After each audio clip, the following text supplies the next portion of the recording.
Olá a todos e a todas que estão assistindo à quarta edição do Simpósio de Arqueologia de Lagoa Santa. O meu nome é Anderson Antunes, eu sou mestre e doutor em História das Ciências e da Saúde pela Casa de Oswaldo Cruz, da Fundação Oswaldo Cruz. Sou também especialista em divulgação da ciência, da tecnologia e da saúde e atualmente faço parte da coordenação de pesquisa e arquivo na área de História da Ciência e da Tecnologia no Museu de Astronomia e Ciências Afins, no Rio de Janeiro. Para mim é um prazer ter sido convidado para participar da quarta edição do Simpósio de Arqueologia de Lagoa Santa. Eu quero agradecer a toda a comissão organizadora do simpósio, principalmente ao historiador Cleito Ribeiro e a toda a equipe do Centro de Arqueologia Annette Lamin Perrer.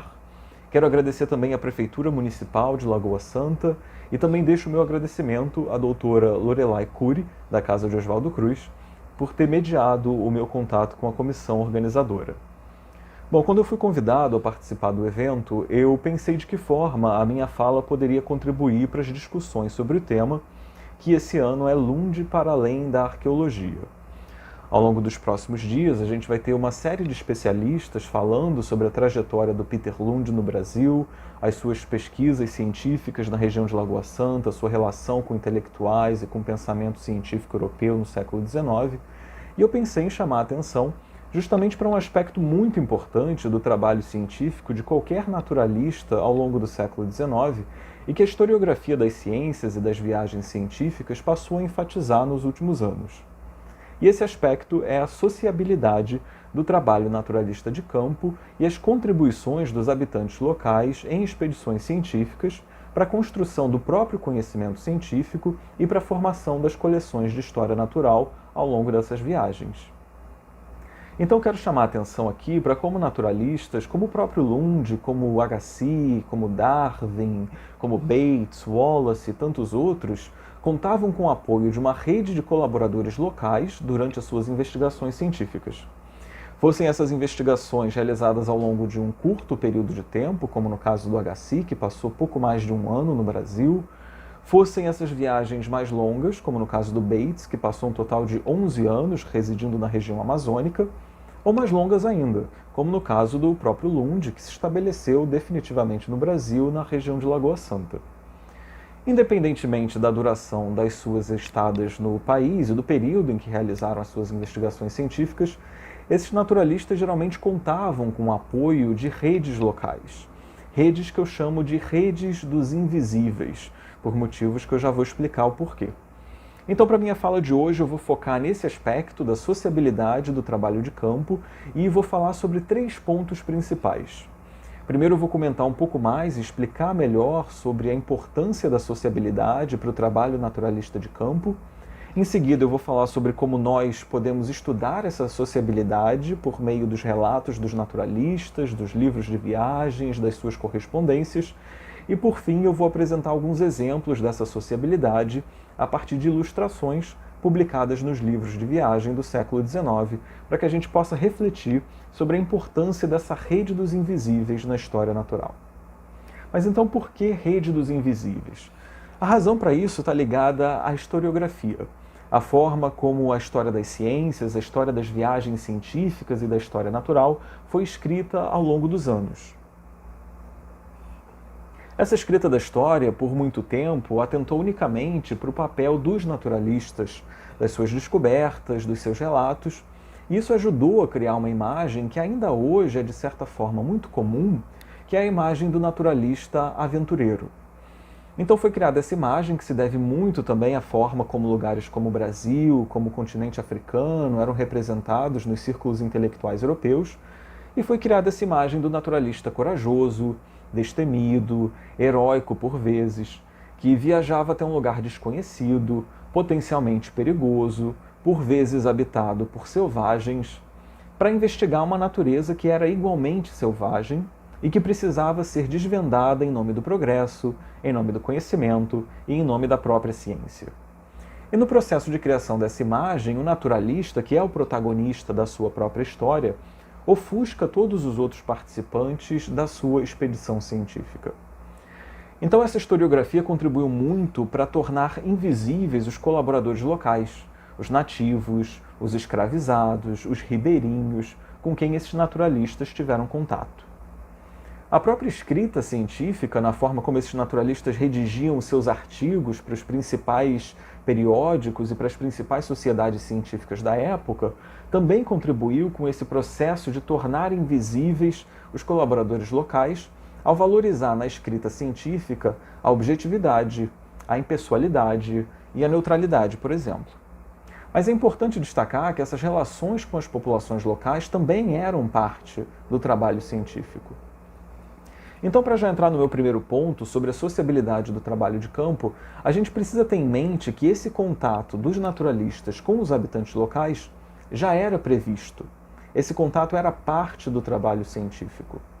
Desde pelo menos o século XVI, eram publicadas instruções de viagem, que eram espécies de manuais que previam e aconselhavam os viajantes sobre as melhores formas de viajar, de coletar e preservar espécimes, de remeter as coleções de forma segura aos museus e academias científicas, as melhores formas de registrar suas observações, enfim, tudo aquilo que um viajante precisaria saber para fazer uma viagem científica bem-sucedida.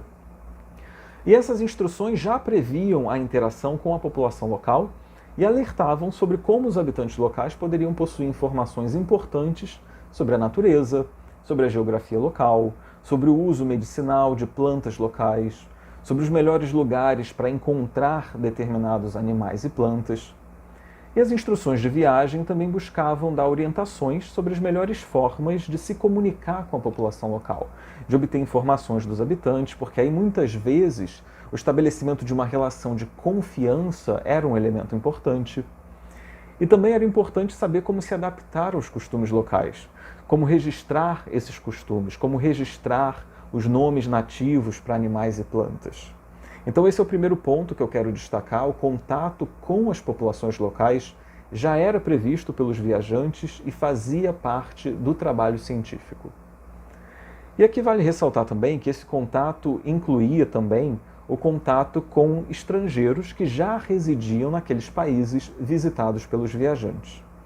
Na realidade, esses estrangeiros residentes eram muitas vezes os primeiros contatos que um viajante recém-chegado fazia.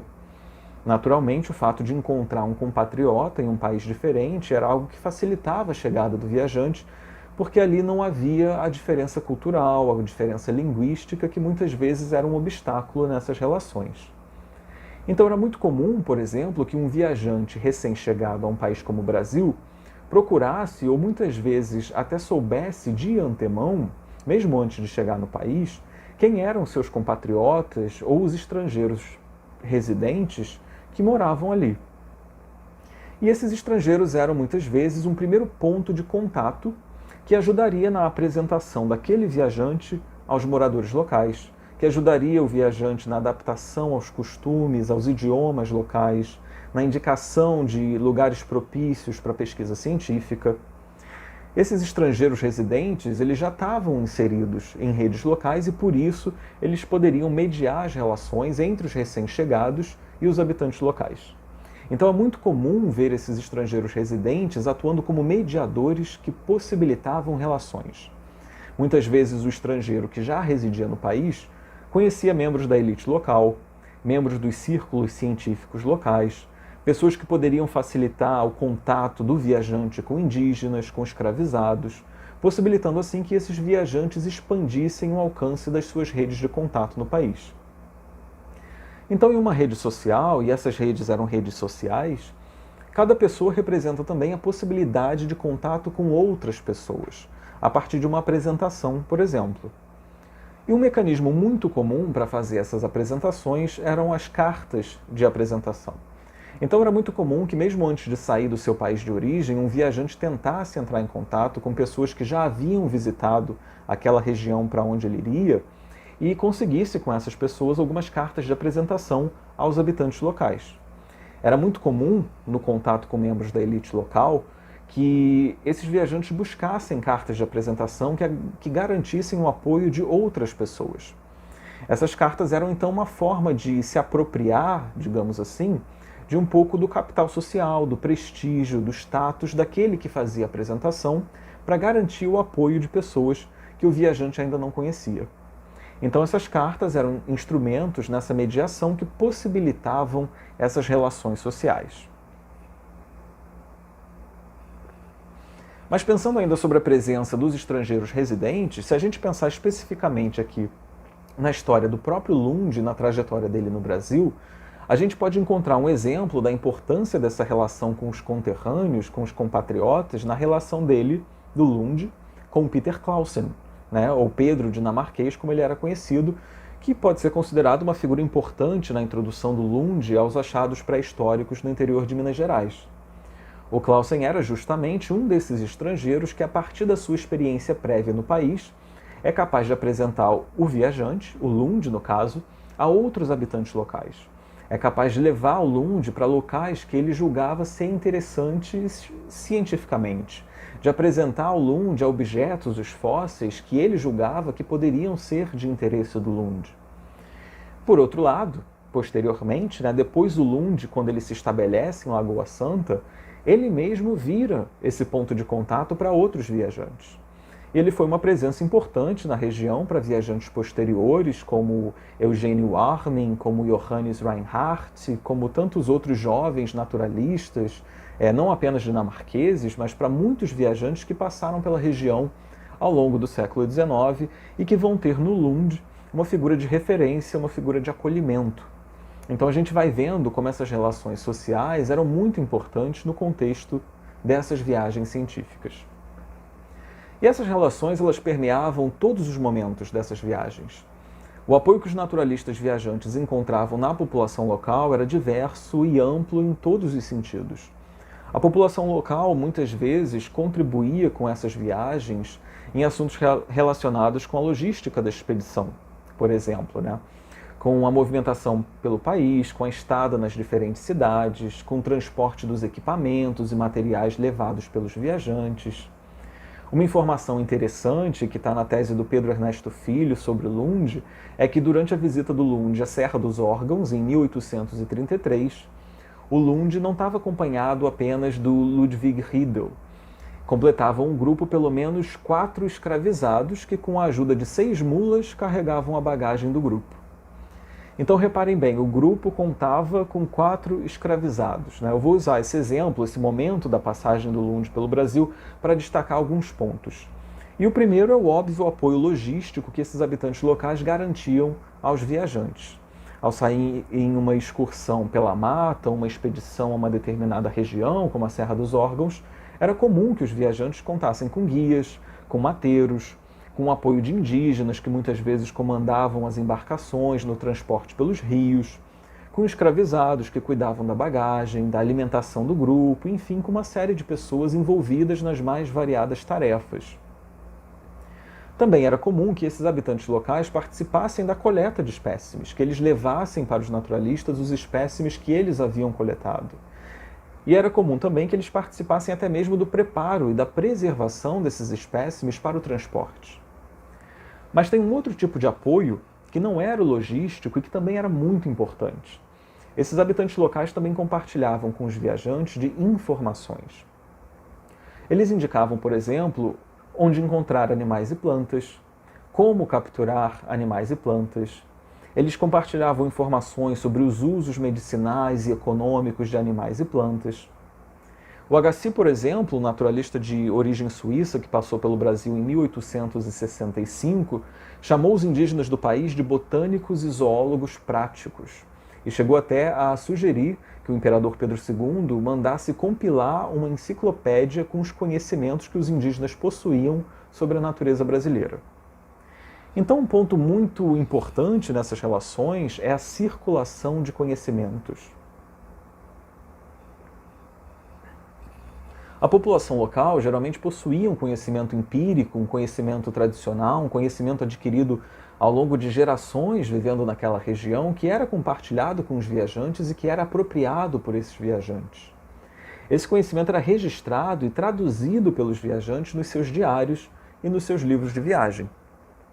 Quase todo viajante registrava, por exemplo, os nomes nativos para as espécies de animais e plantas que conhecia.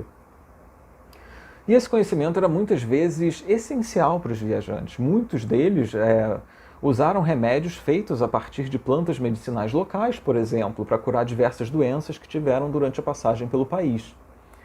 E esse conhecimento local também é muito importante no processo de construção do conhecimento científico resultante dessas viagens. O conhecimento que é construído e sistematizado cientificamente por esses viajantes muitas vezes é originário de informações recebidas por habitantes locais. É originário de informações obtidas nessas relações sociais.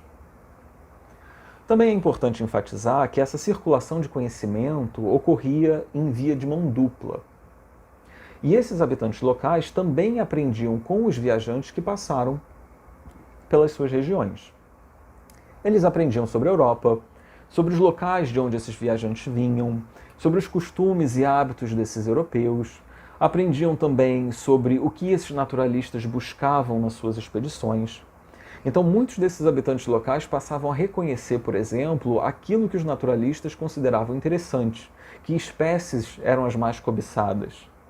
Muitos aprenderam também sobre as formas de preparar os espécimes capturados para a preservação e para o transporte.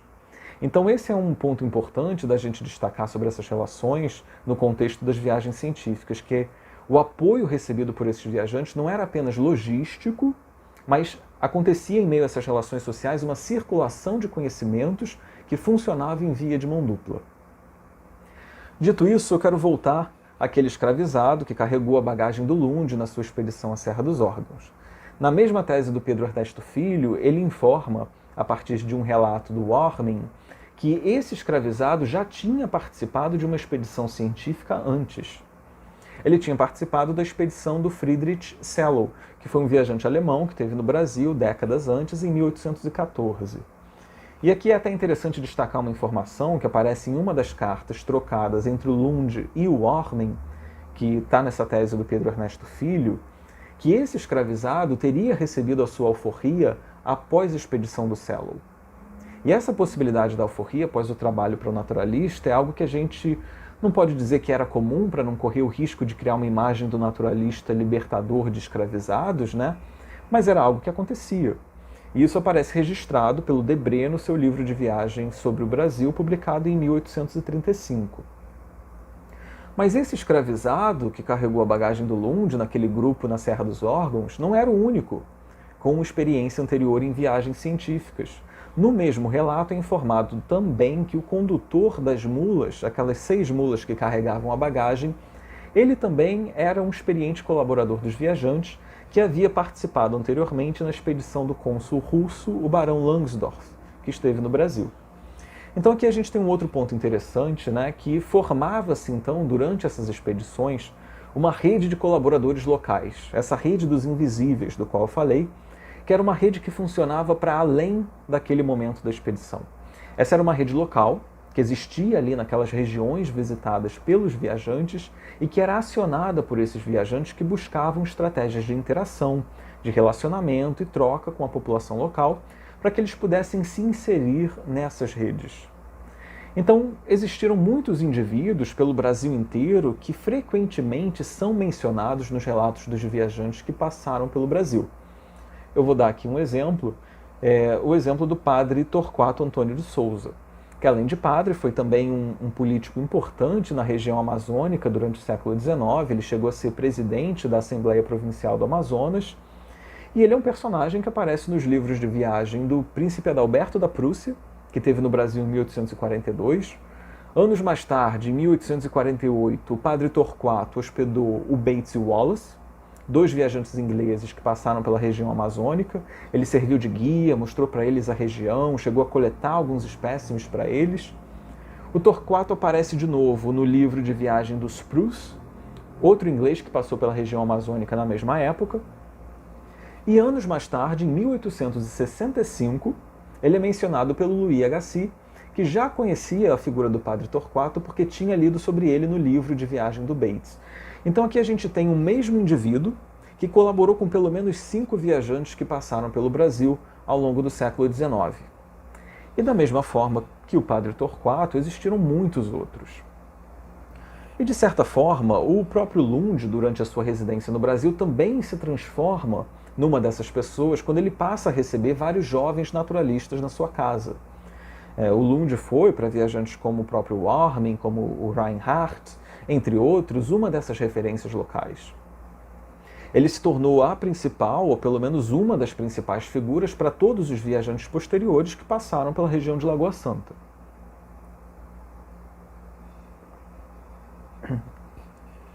Seguindo adiante para o segundo ponto da minha fala hoje, como é que a gente pode estudar a sociabilidade do trabalho naturalista de campo? Como é que a gente pode descobrir sobre o papel desses habitantes locais nas expedições científicas? Como eu disse, por muito tempo, o papel dessas relações sociais para a construção do conhecimento científico não foi considerado, não foi enfocado pela historiografia das ciências.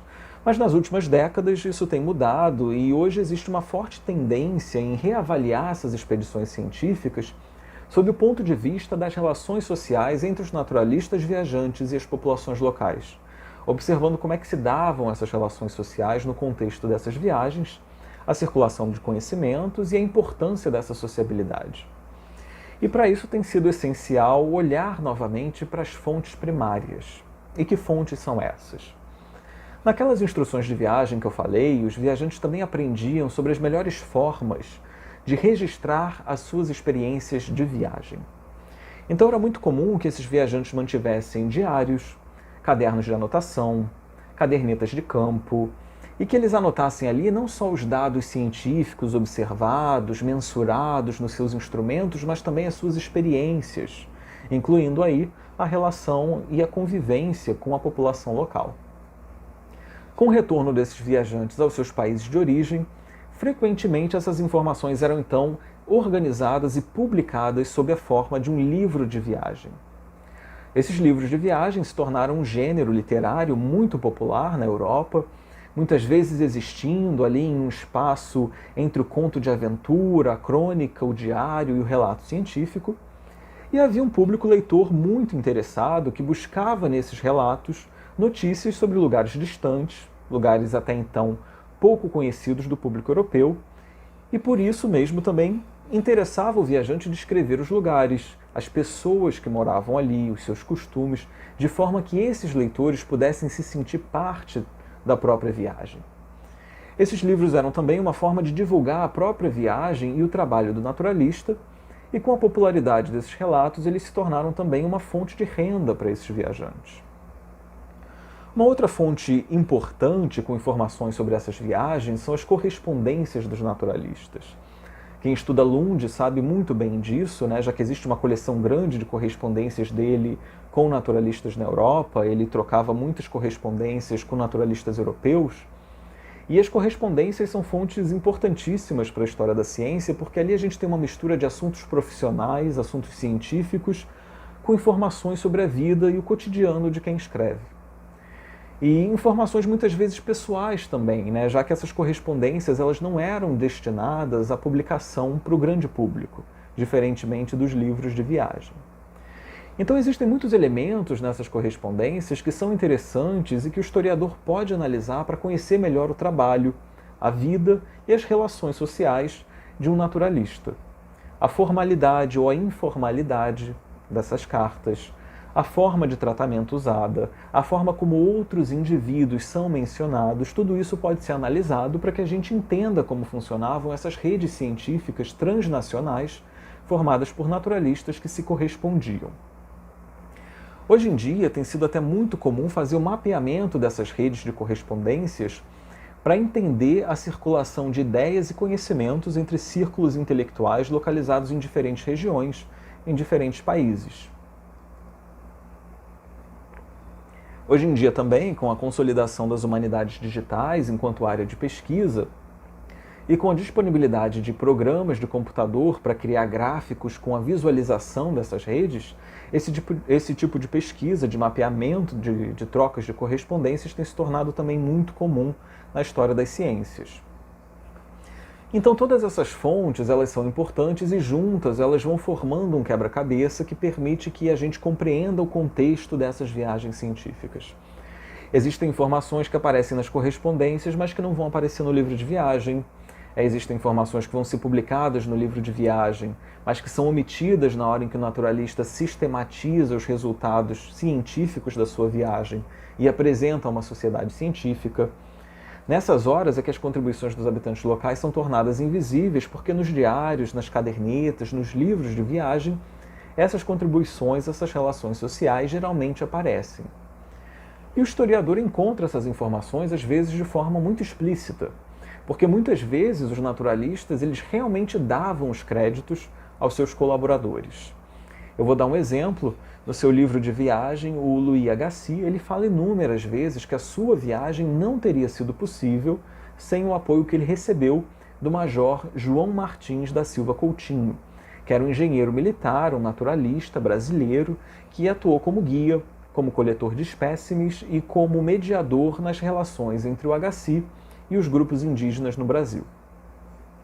Então há no livro de viagem uma verdadeira expressão da gratidão que o Agassiz tinha pelas contribuições do Major Coutinho. Mas nem sempre essas contribuições elas estão assim tão claras. Aí a gente tem um desafio muito grande, que é o de não ter, na maioria dos casos, relatos escritos por esses colaboradores locais. Dificilmente a gente conseguiria encontrar um relato da sua experiência a partir do ponto de vista daquele escravizado que carregou a bagagem do Lund na sua expedição à Serra dos Órgãos, por exemplo. E por conta desse desafio, o historiador muitas vezes precisa fazer da sua análise um verdadeiro trabalho de investigação. Nessa investigação, o historiador vai buscar nas fontes por sinais ou por indícios, como chamou o historiador italiano Carlo Ginzburg, indícios que permitam que ele estude a contribuição dessas populações locais, apesar dos filtros, das impressões, enfim, do viés que é colocado nessas fontes por aqueles que as escreveram. E é nesse sentido que eu falei no início que o naturalista é o protagonista da sua própria história. Porque geralmente é ele ou ela que descreve a sua experiência de viagem, que descreve o seu relato de viagem. Então, já chegando próximo de encerrar, para o meu último ponto, eu quero falar sobre um outro tipo de fonte que também é muito importante para o estudo das viagens científicas e do trabalho dos naturalistas no século XIX, e que pode ajudar na compreensão da sociabilidade do trabalho de campo. Essas fontes são as ilustrações. Os livros de viagem, eles geralmente eram ilustrados. O livro do Bates sobre o Brasil, por exemplo, ele tem 42 ilustrações. Os diários, as cadernetas de campo, também muitas vezes continham ilustrações feitas pelos próprios naturalistas, Até mesmo os artigos científicos apresentados nas principais sociedades científicas e nos periódicos, ocasionalmente eles também tinham ilustrações. Isso porque a ilustração era uma parte, ainda é uma parte, sim, importante da própria comunicação científica. A ilustração ela era especialmente importante, por exemplo, para a botânica. E muitos naturalistas também tinham algum tipo de treino em desenho. Em outros casos, não era incomum também que alguns artistas fossem chamados para participar das viagens científicas. Esse foi o caso, por exemplo, da expedição do Barão Langsdorff, da Comissão Científica do Império e de tantas outras. Na segunda metade do século XIX em diante, também alguns naturalistas começaram a usar da fotografia e, posteriormente, até filmadoras para registrar as suas viagens. Existe um vídeo documentário, por exemplo, da expedição Rondon-Roosevelt, que passou pelo Brasil em 1913. E essas ilustrações elas eram importantes não só para registrar detalhes e características morfológicas de animais e plantas, para representar paisagens típicas dos lugares visitados, mas também para registrar momentos dessas expedições. Em alguns desses momentos, a gente pode, então, perceber a presença e as contribuições das populações locais. Eu vou mostrar alguns exemplos bem rapidamente, só para dar uma noção também da variedade de contribuições que os viajantes obtinham das populações locais. Eu gosto muito dessa primeira imagem, que é uma ilustração feita pelo artista José Reis de Carvalho, que acompanhou a Comissão Científica do Império, porque aqui a gente vê como essa comissão científica não era formada apenas pelos naturalistas, mas também participavam dela dezenas de pessoas que são representadas ao fundo da imagem. cuidando dos animais que serviam de transporte, cuidando da alimentação do grupo, cuidando da captura de espécimes. Se vocês repararem, tem um homem no canto direito que parece ter recém-capturado uma arara.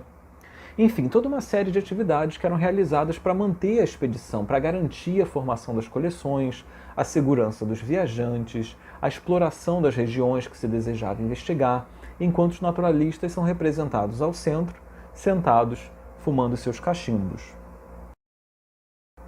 Essa é talvez a imagem mais famosa quando a gente fala do apoio das colaborações locais em expedições científicas.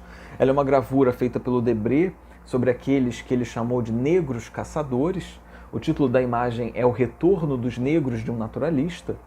E aqui a gente vê claramente a importância dos escravizados nessas expedições científicas, capturando, transportando e auxiliando nesse conjunto de atividades que eram essenciais para a formação das coleções de história natural. Uma outra imagem que eu gosto muito é essa do Bates, que ele intitula Pesca de Tartarugas e Aventura com o Jacaré. E a gente vê nessa representação que os verdadeiros aventureiros são os indígenas, capturando o jacaré com as próprias mãos, fazendo a pesca das tartarugas, enquanto Bates espera ali à margem. Aqui a gente tem uma outra ilustração, essa foi feita pelo Toné, o artista que acompanhou a expedição Langsdorff, onde a gente vê a importância dos barqueiros, a importância em ter na sua rede de contatos pessoas que conhecessem os rios locais e as formas de navegação por esses rios locais. E para fechar, existem muitas ilustrações como essas, né? Eu selecionei aqui apenas alguns exemplos, e quero fechar com essa, que é uma imagem do Rugendas, de 1835, representando uma expedição científica subindo a Serra dos Órgãos. Uma cena provavelmente muito parecida com aquele momento vivido pelo Lund e pelos escravizados que o acompanharam carregando as bagagens. Bom, com isso eu encerro a minha fala. Eu espero ter demonstrado a importância da sociabilidade e das relações sociais para o trabalho de campo dos naturalistas viajantes do século XIX e chamado a atenção para a importância dessa rede dos invisíveis. A gente vai ter uma oportunidade de conversar melhor na próxima semana, no dia 16 de junho de 2021, às 20 horas. Eu espero todos vocês lá. Até mais!